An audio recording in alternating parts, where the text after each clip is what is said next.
Je, unaamini hivi? Katika nyakati zako za kupotea na changamoto kubwa zaidi, Mungu kwa utulivu anakutayarishia hatima yenye matumaini. Tuombe pamoja. Bwana, asante kwa upendo wako unaotuzunguka daima. Ingawa tunapitia magumu na changamoto, huu si mwisho wa hadithi yetu.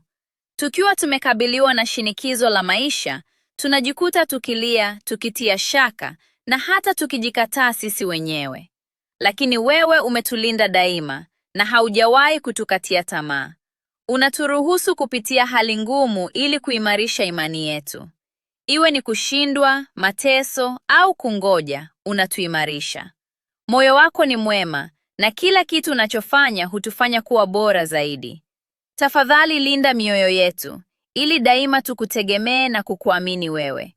Tujue kwamba hatujasahauliwa, bali bado ni watoto wako wapendwa, tunaotunzwa na wewe kila wakati. Tunaamini kwa uthabiti kwamba kukataliwa hapo awali kutageuka kuwa fursa mpya, na milango iliyofungwa hapo awali itafunguliwa na wewe.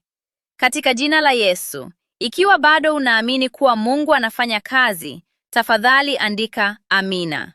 Usisahau kushiriki sala hii na wale wote wanaopitia magumu, ili wajue kwamba msaada wa Mungu haukomi kamwe.